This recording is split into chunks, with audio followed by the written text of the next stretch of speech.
Voilà, c'est un plaisir de se retrouver à Prarea pour ce culte sur l'Alpe. Comme d'habitude, le temps n'est pas extra, mais c'est ainsi. Voilà, je voudrais reprendre très librement ce psaume 133 qui dit à peu près ceci: quel plaisir, quel bonheur de se retrouver entre frères et sœurs. C'est comme un parfum agréable, un parfum que l'on met sur sa tête et qui rafraîchit, qui embaume.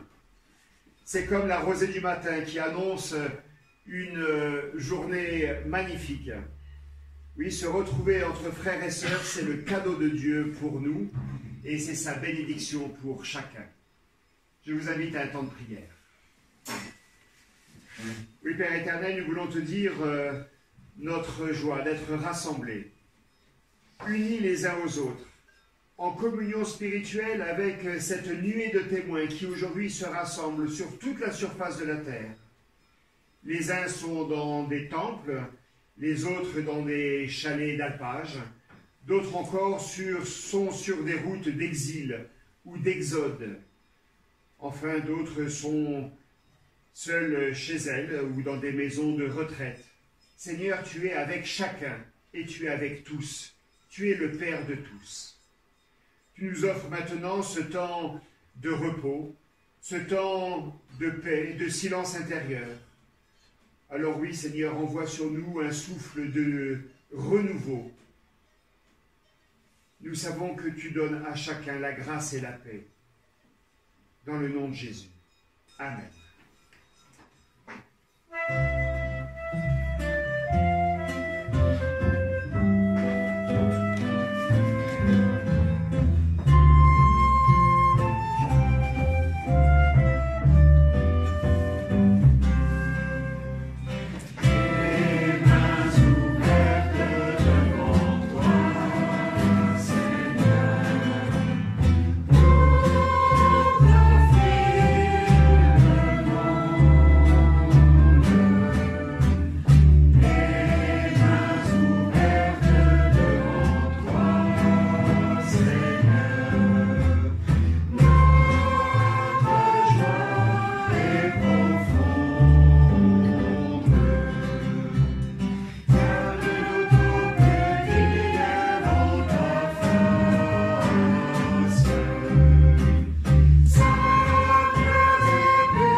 Voilà, nous le savons,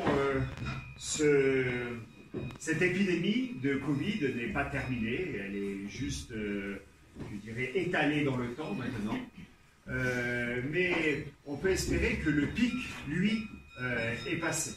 Peut-être qu'il y en aura d'autres. Enfin, en tout cas, nous avons connu un pic qui nous a confinés pendant plusieurs mois.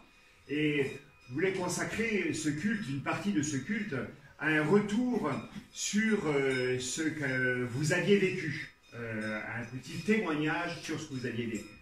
Alors, je n'ai pas de liste des personnes qui vont intervenir, mais en revanche, je sais que certains comptent le faire, et je vous demanderai juste de venir derrière la table pour dire les quelques mots que vous avez envie de partager.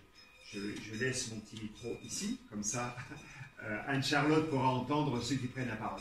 Voilà, est-ce que quelqu'un voudrait commencer?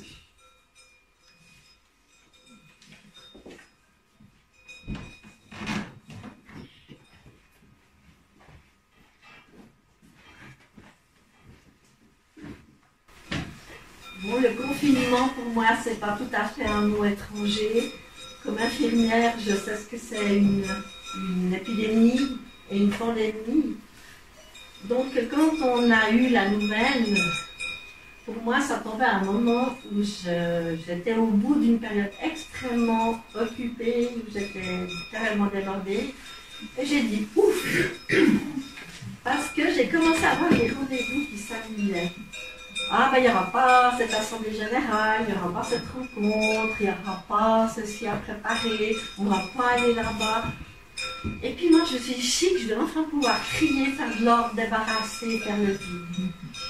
Et puis à peine 3-4 jours après, je sais plus exactement, le choc au retour, j'apprends que ma soeur a une maladie, un cancer gravissime, et voilà. Donc je me retrouve face à quelque chose qui m'a beaucoup plus perturbée que le confinement, mais qui s'ajoutait parce qu'en fait, ça se passait dans des conditions qui n'étaient pas habituelles de vie. Et ça s'ajoutait au fait que notre famille est en majorité à Genève, à Holton, à Zurich, enfin ailleurs qu'au Diableret. Donc, heureusement qu'on a le téléphone. Mes parents ne l'avaient pas. Nous, on a au moins cette chance, on pouvait au moins entendre nos voix et c'était comme ça. Mais, sur le moment, j'ai dit, dans mon Dieu, pourquoi ça? Puis je me suis dit, mais Dieu, il n'a rien à voir là-dedans. Nous, on a certainement beaucoup à y voir. Pourquoi tout à coup, on se trouve dans une situation pareille, aussi grave? Il faut qu'on regarde aussi en nous-mêmes. Et puis, là-dessus, j'apprends, au bout de 2 semaines, puisqu'il y a un temps d'incubation, que ma fille a le coronavirus. Ah bon, d'accord. Elle est mariée, elle a 2 enfants, 2 fillettes petites. Donc, ils sont tous en quarantaine, ils doivent s'organiser pour travailler à domicile, s'occuper des petites, faire à manger, tout. Et puis, surtout, vivre dans le déni de certains de leurs voisins. Donc, en plus, assumer la difficulté de vivre ça en société. Et puis, au bout de encore 1 semaine, je me suis rendu compte que mes petites filles qui ne pouvaient pas sortir jouer au parc, qui ne voyaient plus personne à part leurs parents, commençaient à déprimer. Puis je me suis dit, mais bon, il faut qu'on trouve une solution. Alors, je leur ai proposé de faire la récréation avec elles et puis qu'on se téléphone. Puis je leur lisais une histoire, ou je leur racontais une histoire. Et c'était très joli parce que elles me ressortaient des choses qu'elles avaient vécues aussi dans l'éveil à la foi. Et je me suis dit, ben oui, ça touche au cœur des gens, même des petits. Et puis, ils nous posent des questions, est-ce qu'on va mourir, est-ce qu'il y aura ci, est-ce qu'il y aura ça. Donc, ça m'a aussi obligée à un sacré retour sur moi-même. Et puis, ce qui était merveilleux, parce qu'il y a toujours des choses merveilleuses dans ces histoires-là, c'est que les petites m'ont dit un jour, mais maintenant c'est nous qui allons te raconter des histoires. Et alors on commençait par devoir choisir, elles m'ont tout proposé, 3 histoires à choix. Je devais dire laquelle je préférerais, entre un petit chat, une souris, ci, ça. Mais là derrière, il y a tellement de symbolique, il y a tellement de choses qui se passent. Et pour moi, une fois de plus, moi je dis j'ai l'espérance collée au corps, c'est magnifique, c'est un cadeau que j'ai reçu. Et j'ai rebondi, puis j'ai dit, oui, nous on va faire que ce corona et ce confinement ne rendent pas les gens désespérés, puisque nous on a trouvé une solution entre nous, la famille toute proche, on va bien trouver aussi pour plus loin. Et c'est vrai qu'en parallèle, comme au village, on a deux groupes qui se réunissent tous les 15 jours. On s'est organisé pour téléphoner à ceux qui étaient isolés, qui ne pouvaient plus sortir de chez eux. Alors, moi, je dois dire merci. Merci à qui? Bien sûr, merci à Dieu parce qu'il nous donne la force. Merci à Dieu parce que je pense qu'il a inspiré des gens. Un jour, je reçois un téléphone d'une personne dont je ne m'attendais pas du tout, qui me dit « Mais comment tu vas, toi ?» Ah, j'ai dit « Mais moi, je vis très bien. » Et puis, du coup, on a aussi pu parler un peu de ce que je vivais, et c'était vraiment chouette. Et puis, merci justement à tous les proches, à tous ceux qui font partie des liens qu'on avait et qu'on peut garder. Et je me suis dit, attention, il faut dire stop à la maladie. Donc il faut accepter les conditions qui sont nécessaires, qui font que ça ne va pas être pire. Et puis en même temps, il faut lutter sur plus loin. Il faut déjà prévoir l'avenir. Et ça fait plusieurs années que je travaille sur les conditions de travail. Et une des choses qui pour moi est un facteur aggravant de cette épidémie, c'est l'état d'épuisement dans lequel étaient les gens en général. Et quand on a entendu X personnes dire « Ouf, ah bah c'est pas mieux, puis j'ai plus les transports pour aller au travail, et puis j'ai plus la chef qui m'aboie dessus, mais on se téléphone, ça se passe autrement. » Donc il y a aussi des bénéfices. Et il faut garder ces bénéfices, il faut pouvoir en parler, en faire quelque chose. Et je crois que le levier, c'est la confiance. Et moi, je souhaite qu'on garde cette confiance dans notre paroisse, qu'on la partage. Que chacun ait une occasion de changer quelque chose ou de guider quelqu'un aussi pour changer de la compagnie, parce que pas tout seul, c'est pas facile. Mais surtout, garder les liens comme on l'a fait. Et je dois dire merci à nos pasteurs, merci aux membres de la communauté qui étaient actifs, qui étaient présents. Pour moi, je peux que dire merci. Merci.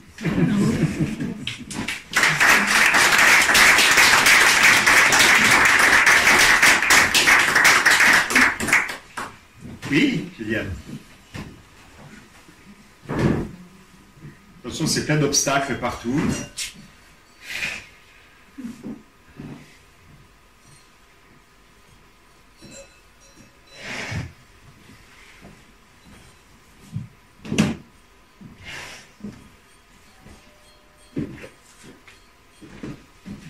Alors, je remercie Marianne du message qu'elle a passé, de ses paroles, parce que, à part les choses, ce qui la concerne personnellement, elle et sa famille, je partage tout à fait. Et puis, je voulais dire aussi que ces moments que vous avez partagés avec nous dans nos salons m'ont permis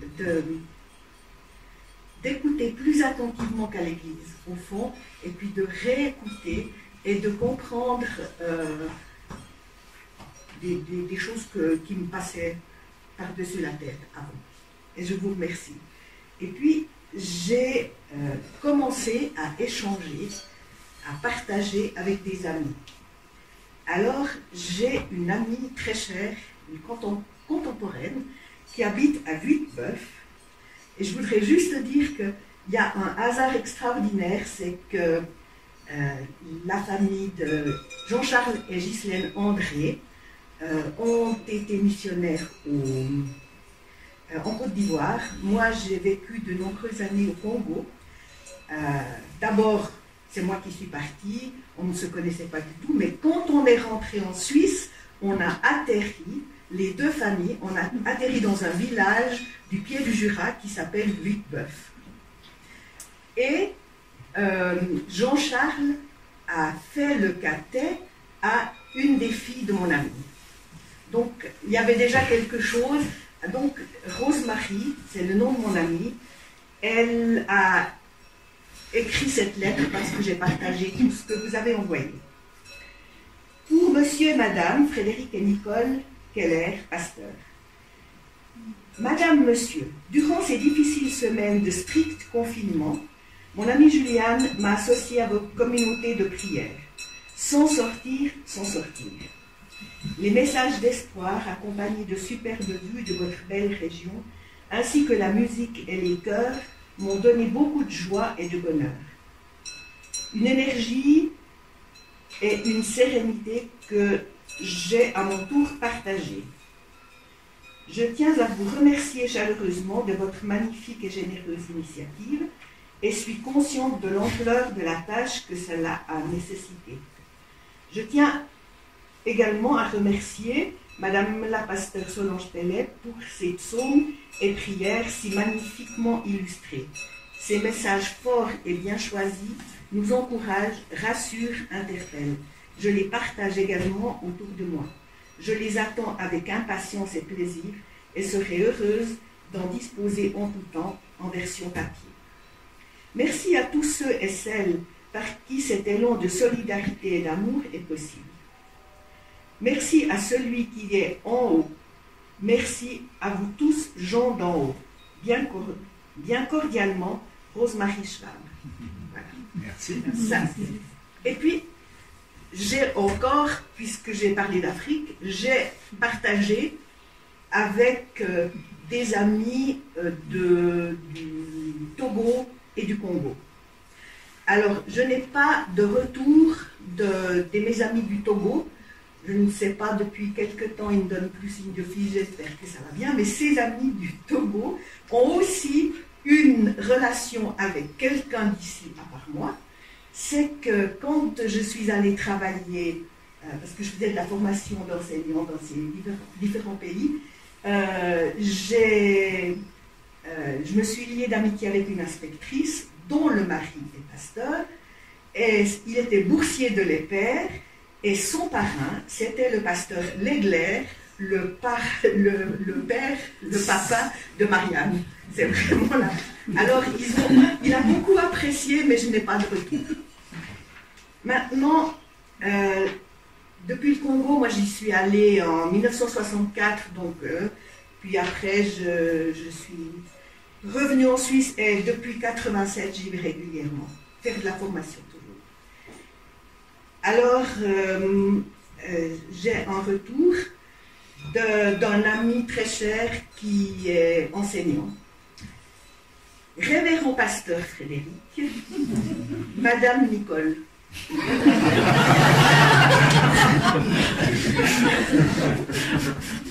Une très grande et belle opportunité s'est offerte à moi pour être présent à tous les cultes dans votre paroisse d'Ormont-les-Uns, dans votre salon à vous deux, Nicole et Frédéric. J'étais présent, virtuellement bien entendu, au cours de cette période couverte par le confinement. J'ai pu ainsi suivre quelques 8 éléments au mois d'avril et mai. Tout cela virtuellement, comme tous ceux qui, avec moi, vous ont suivi fidèlement. Moi, je suis loin des diablerets, je suis en Afrique. Je vis à Kinshasa, au cœur de Covid-19, dans une ville de presque 14 millions d'habitants. 6 000 cas atteints. L'insouciance de la population face au Covid-19, l'impossibilité matérielle d'appliquer les mesures barrières pour lutter contre la pandémie du siècle font vivre un terrible drame dans la vie. C'est dans ces conditions que l'homme recourt à Dieu. C'est dans ces conditions que votre message a eu un écho favorable en moi. Nous prions le même Dieu que vous, le même évangile, la même Bible, mais les manières diffèrent. Nous crions pendant le culte, nous chantons à tue-tête, et ceci manque à beaucoup de chrétiens de Kinshasa en cette période de confinement. C'est ce contraste qui m'a fait admirer ces messages susmentionnés. Je dois aussi vous traduire l'admiration de mon gendre, le mari de ma fille, qui est pasteur, eschatologue. Alors, spécialiste de la fin du monde, je crois, c'est ça. Je suis enseignant de primaire. J'ai eu l'occasion d'assister à un mariage en septembre 87 au Diableret, le mariage de Jean-Marie Schlobitz, dont la maman est une amie à nous, de longue date. C'est vrai que je ne suis plus un chrétien pratiquant. Le confinement m'a obligé d'entrer en moi-même et de retrouver dans le silence et dans le discernement la voie de la prière, grâce à votre simplicité et votre profondeur. J'aimerais donc continuer à vous écouter. Merci encore, Mania Adrien. Merci à vous. Je vous laisse ces textes. Peut-être que nous allons chanter une première strophe de Je louerai l'Éternel, et puis après, on continuera à voir ceux qui ont pris la parole, ceux qui veulent prendre la parole. Voilà, on va chanter juste la première strophe.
Est-ce que quelqu'un d'autre aimerait prendre la parole?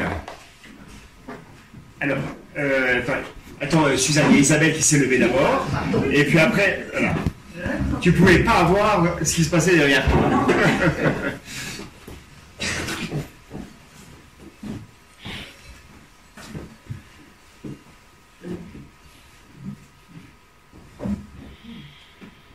Tu peux enlever ton masque. Il faut l'enlever, autrement on n'entend pas. Voilà. Alors, je dirais que pour moi et puis pour l'ensemble de ma famille, le confinement s'est bien passé. Parce qu'on a la chance d'habiter une magnifique région. Nous, on est tout près d'ici, donc on est confinés l'année durant, je dirais, d'une certaine manière. Et puis voilà, c'était facile de ne pas être en contact, ou très très peu en contact. Mon mari, lui, il était obligé de sortir. Alors lui, il était au front, puisqu'il est infirmier. En plus, dans l'armée suisse, donc il était sans arrêt en contact. Et ils ont été avec des personnes malheureusement malades. Mais heureusement, il n'a rien ramené à la maison. Et pour lui et pour nous. Mais moi, en tant qu'infirmière, je me suis dit peut-être que je vais devoir... on va m'appeler pour aller donner des coups de main. J'aurais volontiers donné des coups de main où ça aurait été nécessaire, mais finalement, on ne m'a pas appelé. Et puis je me suis dit, vu que j'ai encore 3 enfants, dont 2 scolarisés qui avaient les devoirs à la maison, et je remercie beaucoup l'école, parce que ça a été très très bien organisé, je me suis dit que mon rôle, finalement, il était d'être à la maison, avec eux, de les aider, parce que le Dimitri, lui, il n'est pas trop assidu, il était vite distrait, c'est facile à la maison. Donc voilà, suivre la scolarité, être là avec eux, on a fait beaucoup de pâtisseries, on a fait beaucoup de promenades. Et puis moi j'ai fait pas mal de bénévolat parce que je suis dans le voisinage où j'habite. Il y a pas mal de retraités, de gens âgés qui, heureusement, étaient d'accord de plus sortir. Donc moi je m'occupais de faire les courses pour quelques personnes du voisinage et dans les uns. Et puis je n'ai pas participé aux cérémonies dans mon salon parce que moi déjà je suis pas trop informatique. J'ai eu quelques liens avec Skype parce que j'étais obligée pour quelques trucs que je fais, mais ça me plaît vraiment pas, je dois l'avouer, ça me va pas. Moi j'aime les relations directes. Et puis comme je vous avais dit, heureusement bah, j'ai une lumière intérieure qui m'a aidée, et puis la nature, et notre vie de famille, enfin, qui je suis, ça m'a aidée à cheminer. Mais c'est vrai que j'ai été beaucoup en pensée, bah, avec toute la communauté, j'ai senti que vous étiez tous, vous portiez, et c'était magnifique, mais j'ai surtout été en pensée, puisque moi j'ai eu la chance de voyager, d'aller un peu de par le monde. J'ai vécu 2 ans en Inde, et là j'étais effectivement beaucoup en pensée avec les gens des pays pauvres, parce que sachant qu'ils vivent déjà dans des conditions d'hygiène, de matériel, de conditions d'habitation, de promiscuité incroyables par rapport à ce que nous, on a ici, je me suis dit, mais pour eux, cette pandémie, ça va être juste horrible. Enfin, j'imaginais de voir les gens mourir, tomber comme des mouches, quoi. Je me dis, ici on est même si le confinement, oui, pour des gens qui vivent dans un 3 pièces à Lausanne, une grande famille, ça va être juste extrêmement difficile, mais c'est rien à comparer de certains pays. Et j'ai été surtout très triste, et je le suis encore aujourd'hui, de voir le comportement de certains dirigeants, je vous apprends rien, de voir avec, mais quel mépris, j'ai même pas de mots pour qualifier leur attitude vis-à-vis de leur population, quoi. C'est ignoble. Et voilà, et j'étais aussi triste du comportement de certains Suisses quand on a vu les rayons des magasins dévalisés et autres. Alors qu'ici, on manque de rien, on risque rien, c'est pas ça, mais on manque de rien. Et de voir le comportement des gens, j'étais très triste. Et de se dire, on va apprendre avec cette pandémie, on va prendre plus soin du climat. J'ai l'impression qu'on va rien apprendre, parce que les gens, une fois le retour à la normale, ils retournent à la normale. Enfin, je souhaite que oui, qu'on soit quelques-uns d'entre nous à peut-être à pouvoir soulever un certain mouvement, mais j'en suis malheureusement là. Pourtant, je suis quelqu'un d'optimiste, mais là, je suis assez pessimiste, malheureusement. Et pourtant, voilà, on espère. Voilà. Merci. Merci.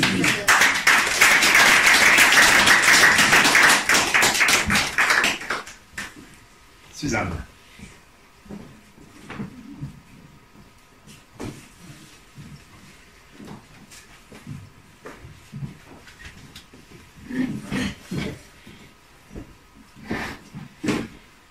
Voilà, je n'ai rien préparé, mais je vais vous dire ça pour ce que j'ai dans le cœur. D'abord, un immense merci. Merci à Frédéric, merci à Nicole. C'est vraiment un soutien extraordinaire que ces vidéos que nous pouvions avoir à la maison et qui me manquent maintenant. C'est la prière du mardi et du jeudi. Je me dis, oh, mais non, je ne sais pas. Et oui, ça me manque. Voilà. Enfin, merci encore. Vraiment, ça a été magnifique. Et puis, autrement, je dois dire que le téléphone a été un soutien fantastique dans cette pandémie pour maintenir le lien avec tous, et y compris avec Moscou. Je recevais presque tous les jours, même 2 fois par jour, des photos, des messages, d'encouragement et tout ça. Et ça fait beaucoup de bien. On se mais on pense à nous, c'est extraordinaire. Oui, ça me touche beaucoup. Et puis, j'ai une amie qui a le Parkinson à Lausanne, donc je m'occupais déjà depuis pas mal de temps, mais par le téléphone surtout, et en essayant de lui procurer de l'aide. Et puis, les liens se sont encore rapprochés, et j'ai pu lui trouver un médecin qui lui convient mieux que celui qu'elle avait, qui est de toute façon allé à la retraite, et qui l'a fait sortir un petit peu maintenant, depuis que c'est possible de nouveau. Et puis, elle qui était si déprimée, maintenant elle a une voix qui a changé. Et c'est elle qui essaie de le soutenir, elle me dit, mais j'aime tellement ta famille et de savoir que ton frère est si mal, mais ça me fait mal, qu'est-ce qui se passe, comment elle se fait un souci terrible, elle ne sait pas que ce qui arrive à ton frère, c'est grave. Mais voilà, je me sens maintenant soutenue par ceux que je soutenais. Alors voilà, et ça, c'est une grande reconnaissance. J'ai aussi beaucoup apprécié la solidarité, de recevoir des courses qui étaient tout ça par des jeunes, des Jean-Marie Schlobitz et tout ça. Et puis de rencontrer au cours des balades des amis avec qui on pouvait échanger. C'était rare ces contacts. Pas vraiment physique, mais presque, parce que vous pouvez quand même se voir. Mais justement, comme c'était rare, c'était encore plus précieux. Voilà. Je pense que maintenant, on attache encore plus de prix à tous ces contacts. Et ça, c'est une très belle chose. Et oui, je veux croire que cette pandémie nous aura appris à tous beaucoup de choses et que peut-être que la vie pourra devenir plus humaine. Voilà. Parce que c'est ça qui manque à nos sociétés, c'est l'humanité. Il y a tellement de choses qui sont inacceptables, comme ces films de gens qui se sont retrouvés sans rien du tout. J'ai reçu un téléphone d'une amie qui était dans ce cas-là. Et là, je remercie Dieu aussi du miracle qu'il y a eu. Je venais de recevoir une somme en remboursement de 3 pays d'impôts. C'était juste ce qu'il fallait pour la tirer d'affaire. Et j'ai pu l'envoyer tout de suite. Et voilà. Et merci mon Dieu. Merci beaucoup. Merci. Voilà, merci.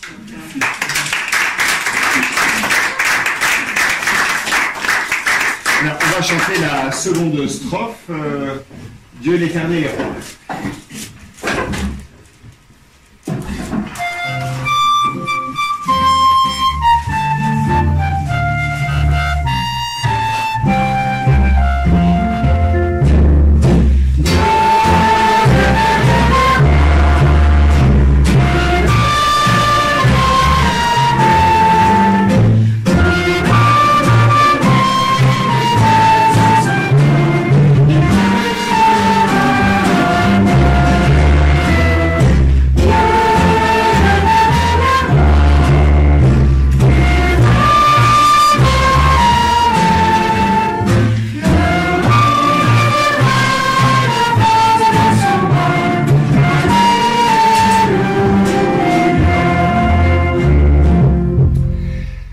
Est-ce qu'il y a une ou deux personnes qui aimeraient... Alors, Joanne, et puis il y a Nathalie et Francis. Robert.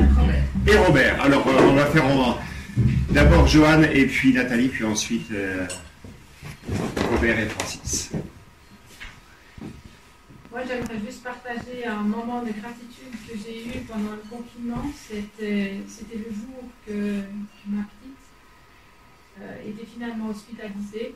Et que moi j'étais très désespérée de la voir aller de plus en plus mal et de ne pas savoir comment je pouvais aller à l'hôpital avec un enfant qui avait une pneumonie atypique en plein milieu de crise de coronavirus. C'était pas évident ni pour appeler un taxi, ni pour demander à un voisin de nous conduire parce qu'on amenait un peu la peste à l'autre. Et puis il y avait ma voisine qui est pourtant pas là tout le temps à Lézin. Qui m'a vu ce jour-là, le matin, et puis elle m'a dit, mais écoute, si ça va pas, je te conduis à l'hôpital le soir. Et puis après, le soir, j'ai pu l'appeler, et puis elle m'a conduit à Merci. Merci. Merci. Nathalie et Robert. Ensemble. Une pierre de coups.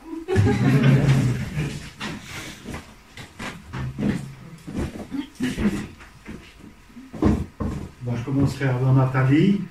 Je tenais beaucoup à venir avec vous aujourd'hui pour vous remercier d'avoir fait des prières pour me remettre debout. Par contre, le confinement, moi je l'ai vécu différemment. Au tout début, le 25 mars, j'ai dû être hospitalisé pour un Covid-19 qui m'a mis dans le coma pendant 29 jours. Alors j'ai beaucoup perdu de conditions physiques, on dira 20 kilos en chiffre. Et puis après un mois et demi d'exercice pour me tenir debout, vous voyez, je suis remis. Et j'ai appris que vous aviez beaucoup prié pour moi, j'ai reçu beaucoup de messages. Alors je tenais beaucoup à vous remercier. Et puis remercier le Seigneur parce qu'il a entendu toutes vos prières. Alors voilà. Merci.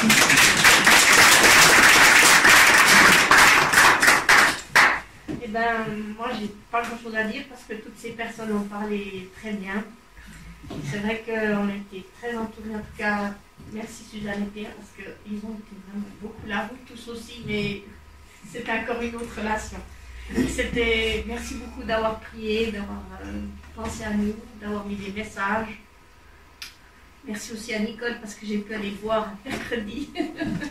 Un peu comme ça, le pied levé, c'était formidable. Et puis, moi j'ai appris une chose, c'est que En fait, on croit qu'on est très faible, mais je crois qu'on n'est pas si faible que ça, parce que quand on va bien chercher au fond de nous, Dieu nous donne une force extraordinaire. Et je dois quand même dire qu'il m'a donné une force extraordinaire, plus grosse que ça. Et des fois, on veut toujours faire toutes les choses soi-même, puis en fait, non. Il faut savoir compter sur les autres, il faut savoir écouter ce qu'on nous dit, et puis peut-être pas analyser, mais comprendre ce qu'on nous dit profondément. Et puis de se dire que si nous, on ne peut pas changer les choses, Dieu est là.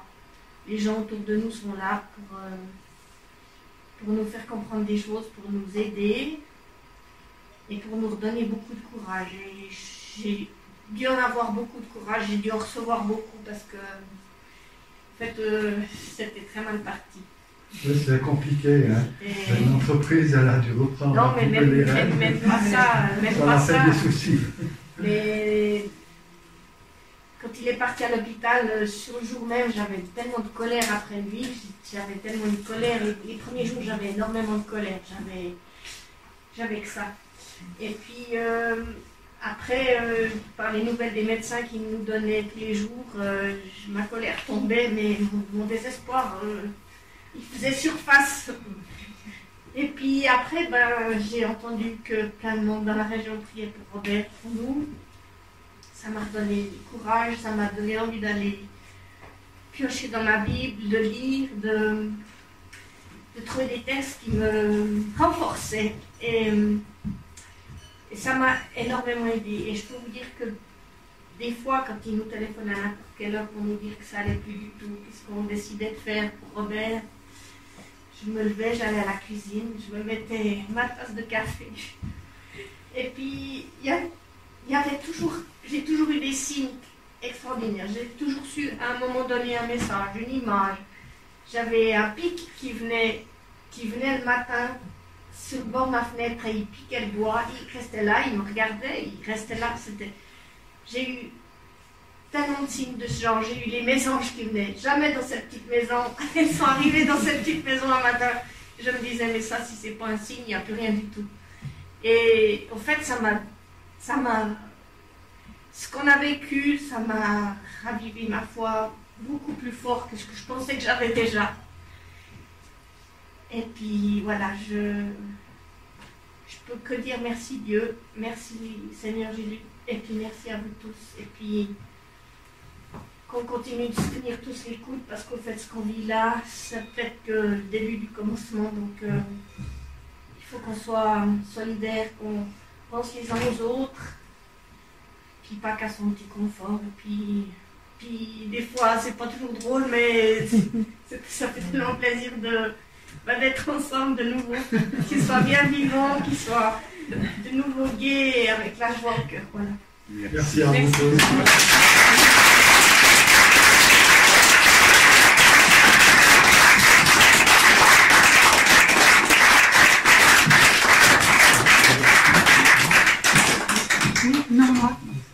Francis, tu voulais prendre la parole.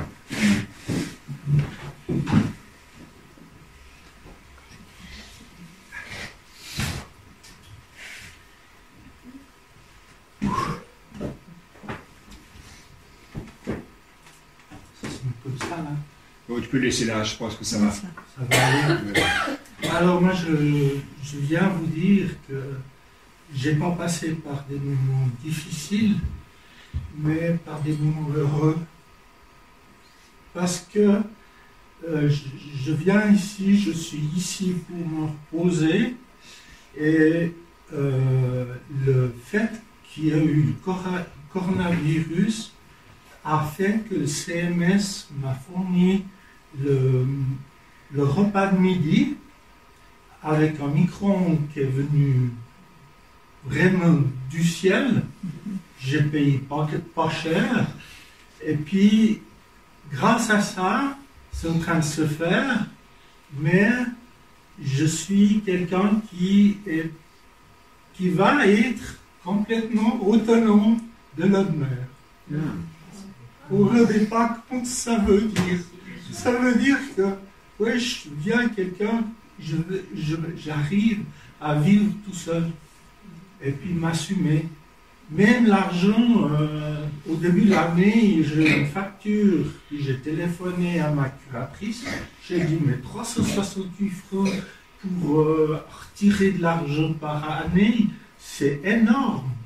Puis j'ai appris par la BCV que si on va chercher au guichet, c'est 6 francs chaque fois qu'on va chercher l'argent au guichet.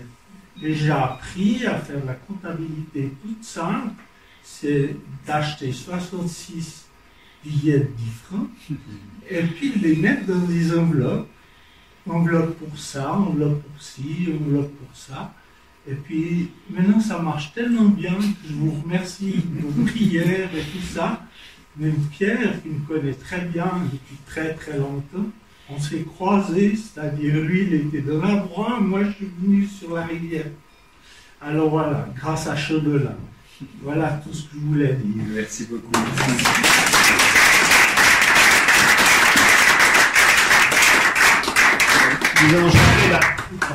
Nous allons chanter la 4e strophe, le numéro 4.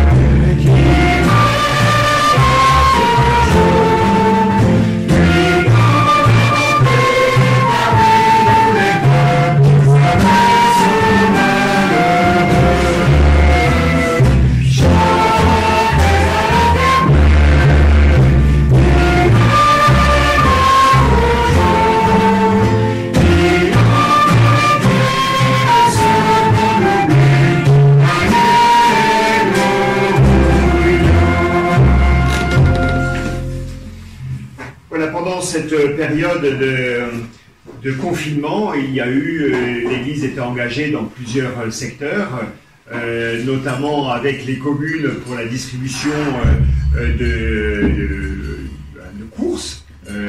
Et d'ailleurs, Anne-Marie me disait que au conseil communal d'Ormont-Dessus, il y avait eu des remerciements pour cela. Nous étions aussi engagés dans des coups de téléphone, dans l'attention aux autres. Et puis, il y a eu donc ces vidéos dont on a parlé. Et puis, des réunions en vidéoconférence, des réunions autour de la lecture de la Bible. Et puis, autour du livre de Daniel Marguerat sur Jésus. Nous étions une quinzaine à lire ce livre. Et j'inviterai ceux qui sont présents et qui ont lu ce livre de venir derrière ici pour lire juste quelques phrases qui ont été retenues pour parler de Jésus. Voilà. Ça fait aussi partie de ce qui a été vécu pendant le confinement. Bien là. Voilà, chacun lira un petit texte.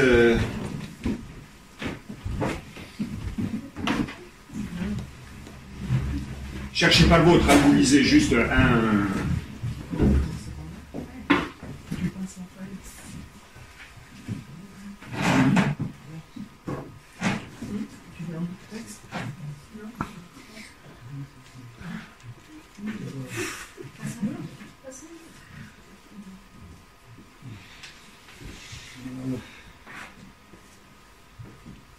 Son authenticité nous remet en question.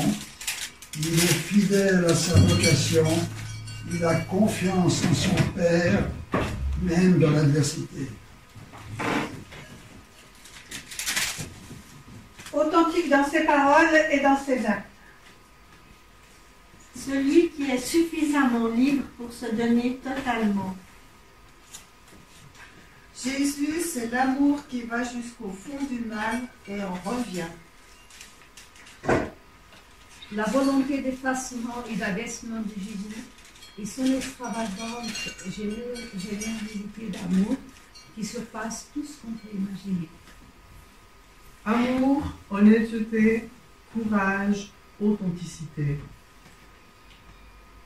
Pour moi, Jésus est un être authentique, incarné, qui se donne.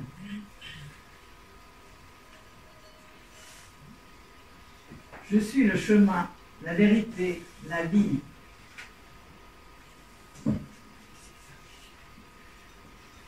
Simplicité, authenticité, ressources et introspection. La place donnée par Jésus aux femmes, Jésus, l'unique voie à suivre. Jésus, une existence pour autrui, en faveur d'autrui, au service d'autrui, une existence qui paye le prix de l'amour pour les pécheurs. Porte-moi dans la réalité du règne de Dieu parmi nous. Horizontalité, verticalité, amour, don de soi. Jésus nous surprend souvent et nous rejoint pas forcément là où on l'attend. Merci.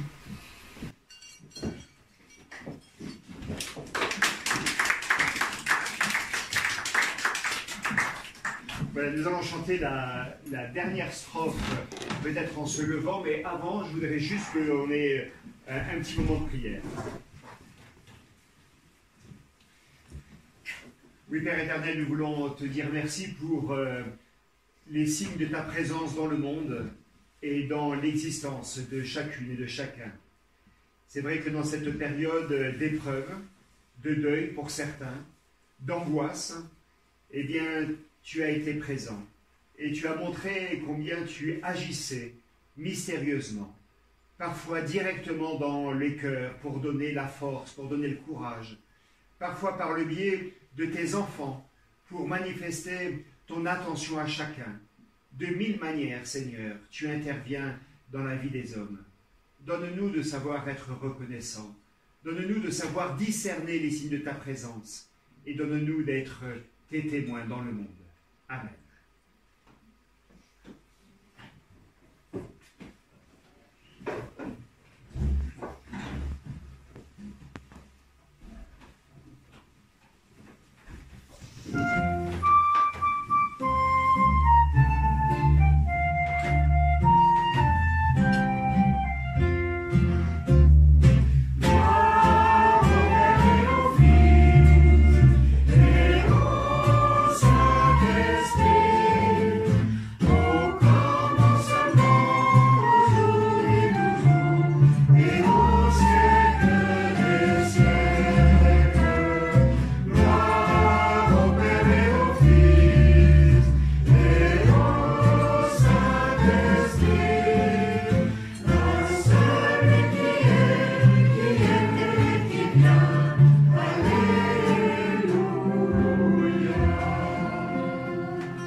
Je voudrais partager avec vous quelques éléments qui m'ont étonné et qui, du coup, ont inspiré ce moment d'échange.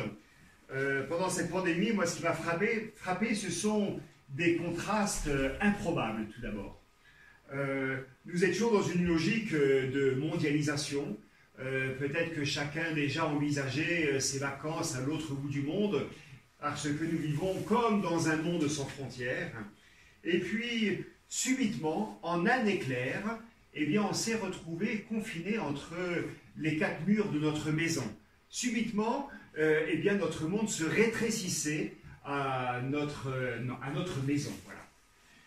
Un autre exemple, c'est que nous vivons avec un sentiment d'une immense liberté, où on peut quasiment tout faire.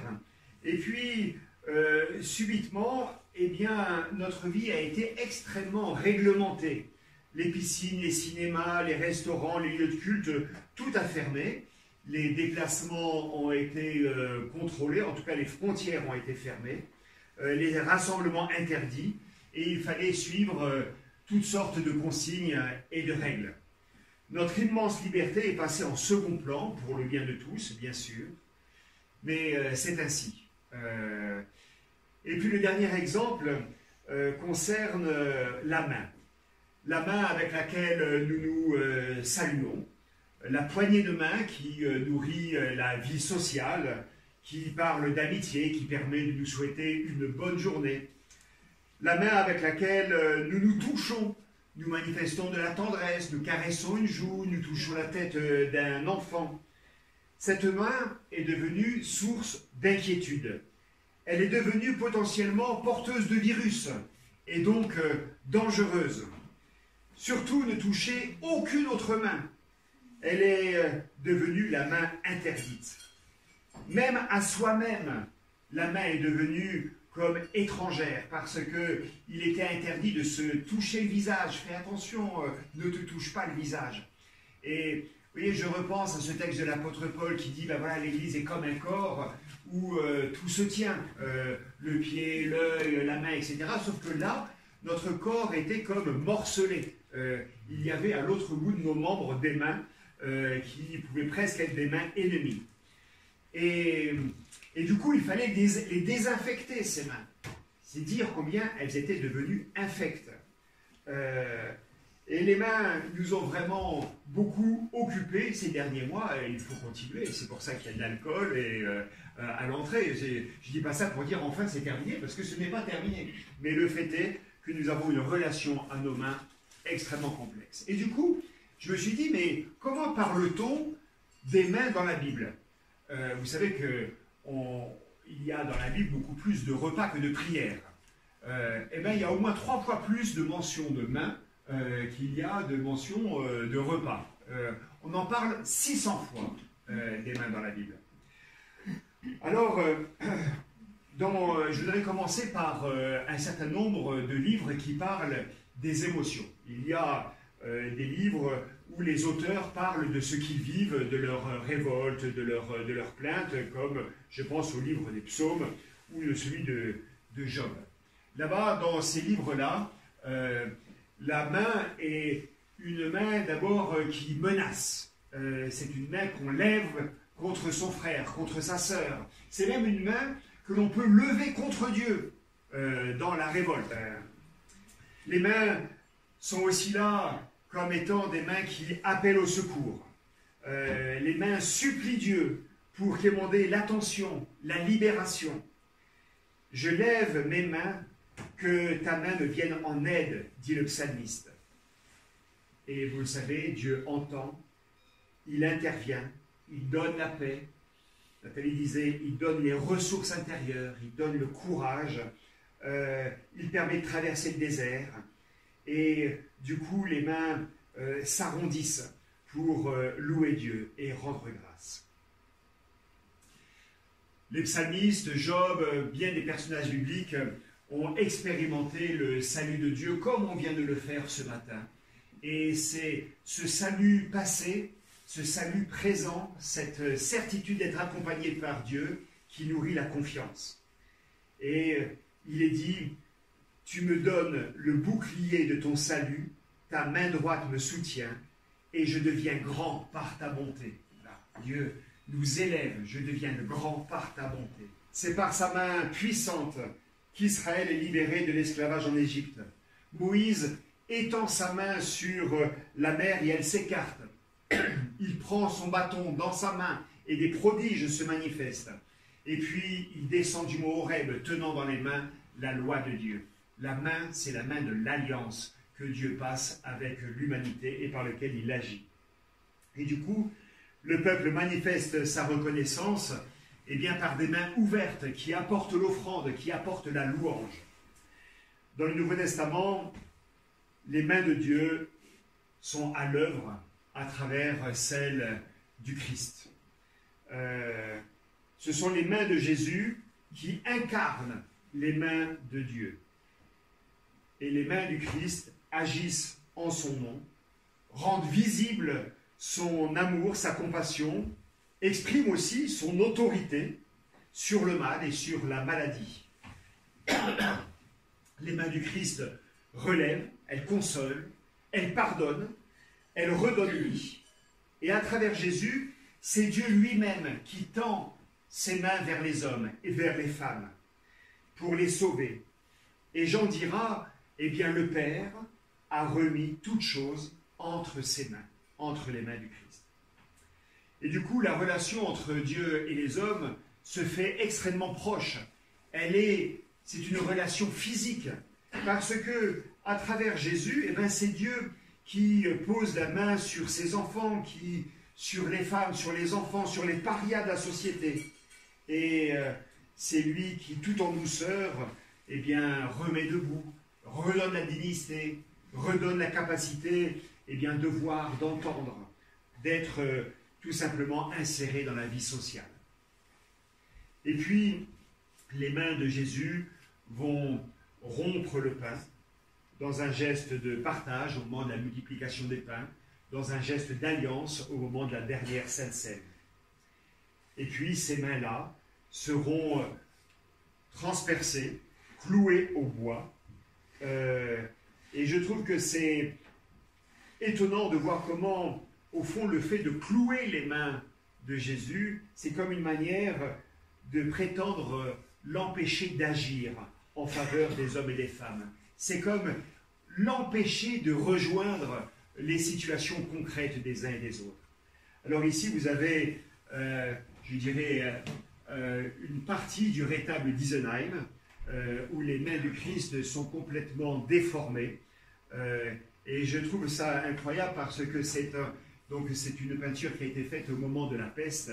Et c'est Jésus qui lui-même portait la peste, la maladie des uns et des autres. Et je trouve que ça exprime extrêmement bien la solidarité de Jésus avec la souffrance de l'humanité. Il exprime la compassion, il exprime la sympathie, c'est-à-dire qu'il souffre avec. Mais en même temps, quand on voit ce genre d'expression-là,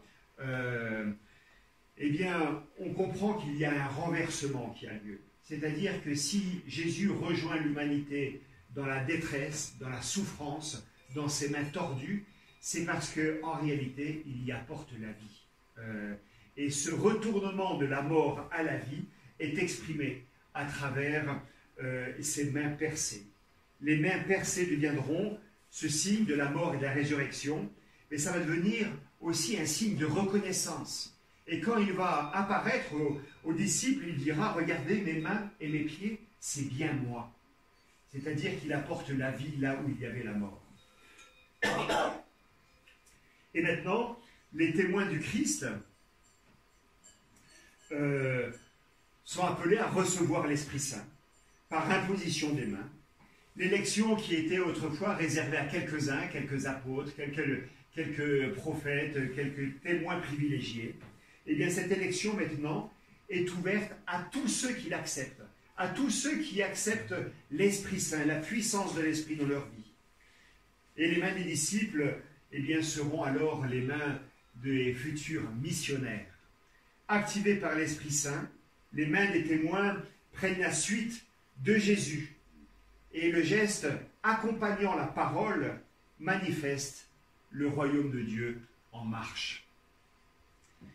De témoin en témoin, les mains vont se démultiplier, construisant ainsi les prémices d'une Église qui a pour vocation de transmettre la vie de Dieu, une vie qui libère ceux qui sont empêchés, ceux qui sont bafoués dans leur dignité, dans leur liberté. Alors nous, pendant ce Covid, nous avons tout connu. Et dans notre petit groupe WhatsApp, Communion spirituelle, nous avons entendu de la supplication, nous avons entendu de la prière, nous avons entendu des demandes de solidarité, nous avons vécu tout cela aussi concrètement en allant rejoindre les uns et les autres par des actions de solidarité, par le téléphone. Certaines de nos mains ont soigné, d'autres ont fait du bien. C'est cela les mains des disciples. Et aujourd'hui encore, il est de la responsabilité des chrétiens de garder les mains vivantes, porteuses de cette relation d'amour avec Dieu, soucieuses de l'autre, comme celle du Christ, et puis de veiller aussi afin que la vie soit respectée partout, et c'est toutes ses formes, notamment dans la création. Alors bien sûr, nous devons toujours éviter de nous toucher, ou nous devons le faire avec précaution. Mais quelle que soit l'évolution de cette maladie, une chose est sûre, c'est que Dieu est toujours celui qui nous rejoint dans nos inquiétudes et dans nos angoisses. Et que si nous nous sentons tout seuls, eh bien, Dieu est toujours celui qui nous touche, qui touche notre cœur, qui nous touche par le biais des frères et sœurs qu'il nous donne. Nous, si nous avons du mal à toucher, eh bien, Dieu toujours est celui qui nous touche. Amen. Oui, Seigneur, même loin de tout, même enfermé dans la souffrance, même en prison, même habité par un profond sentiment d'isolement, en manque de contact,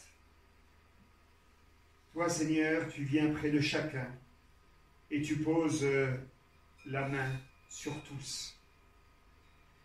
Et ce matin, alors que nous vivons en paix dans la montagne, nous voulons nous sentir solidaires de ceux qui sont enfermés, menacés, exilés, torturés.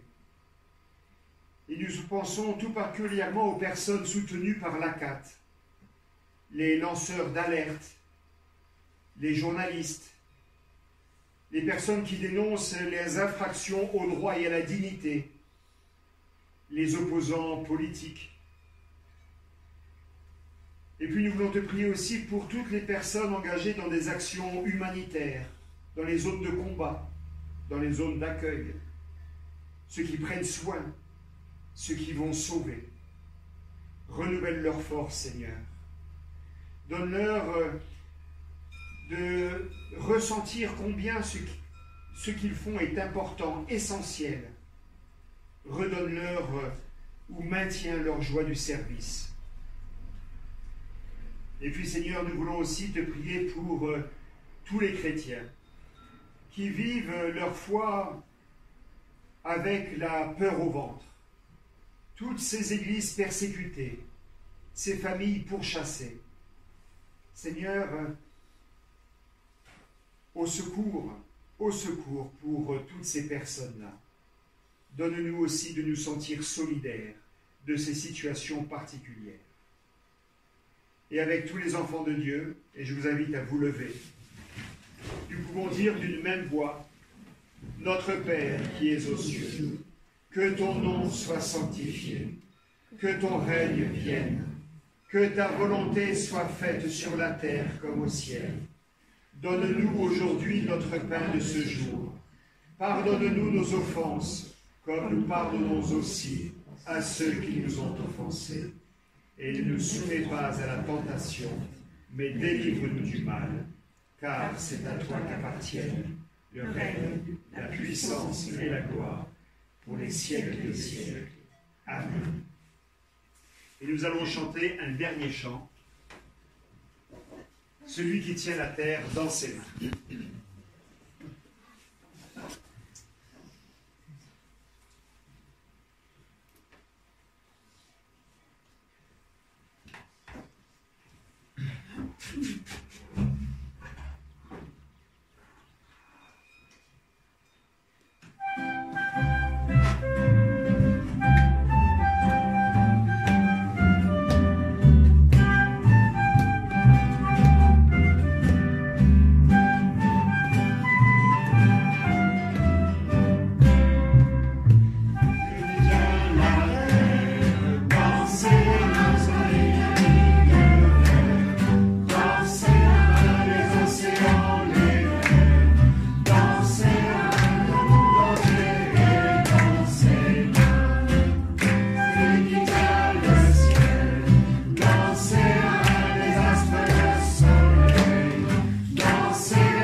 Que Dieu vous bénisse et vous garde, qu'il tourne sa face vers vous et vous donne sa paix.